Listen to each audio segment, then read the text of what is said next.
नमस्कार, तुमचं स्वागत आहे. आणि आमच्या वांगडा असा हांगासर मराठीतले एक सुप्रसिद्ध कलाकार सोनाली कुलकर्णी मॅडम असा. त्यांच्या वांगडा इफ्फी केलेले असा गोंयान त्यांचो मूवी असा, जाणून घेऊया त्यांच्याकडसून. सोनाली मॅम नमस्कार, तुमचं स्वागत आहे आमचं गोमंतक टीव्हीवर. तुम्ही इफ्फीत आलात, पहिल्यांदा सांगा इफ्फीचा माहोल काय म्हणतोय, गोवा काय म्हणतोय, तुम्हाला कसं वाटतं?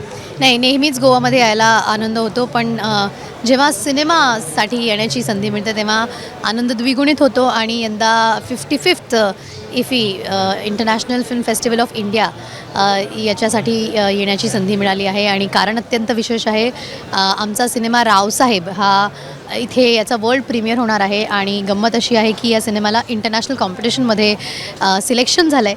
त्यामुळे मी सगळ्या गोवाच्या रसिक प्रेक्षकांना विनंती करेन की नक्की या. 27 तारखेला सकाळी 9 वाजता इफीमध्ये आयनॉक्समध्ये तुम्हाला हा पिक्चर बघायला मिळेल, संपूर्ण कास्टबरोबर. म्हणजे निखिल महाजन यांनी डिरेक्ट केला आहे, जितेंद्र जोशी, मुक्ता बर्वे, मी, मृण्मयी देशपांडे, अशी प्रियदर्शन जाधव, अशी 7-8 लोकांची मोठी फौज आहे. तर नक्की या. आमचा हा चित्रपट लोकांनी बघायच्या आधी तुम्हाला गोवाकारांना बघायला मिळेल.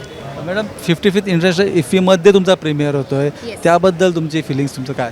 त्यामुळे मी खूप एक्सायटेड आहे. आणि नुसतंच प्रीमियर नाही आहे, तर आमची फिल्म ही इंटरनॅशनल कॉम्पिटिशनमध्ये सिलेक्ट झाली आहे. त्या स्पर्धेचा भाग आहे. 15 जगातल्या बेस्ट फिल्म्सपैकी एक फिल्म असणार आहे. त्यामुळे निश्चितच ज्युरीनी खूप विचार करून आमच्या सिनेमाचं सिलेक्शन केलं असणार आणि भरपूर अवॉर्ड्स मिळावेत अशा अपेक्षा आहेत. गोव्यात मराठी महोत्सव होत होता याआधी, कोरोनानंतर काही कारणामुळे तो बंद आहे. परत एकदा तो मराठी महोत्सव सुरू व्हावा यासाठी तुम्ही काय सांगा? नाही, मी इच्छा करेन व्यक्त, जसं तुम्ही म्हणालात की व्हायला पाहिजे. मराठी प्रेक्षकांना गोव्यामध्ये असणाऱ्या मराठी चित्रपट बघण्याची मोठ्या पडद्यावरची संधी मिळो आणि या महोत्सवाच्या निमित्ताने आम्हा सगळ्यांना इथे येण्याची संधी मिळो.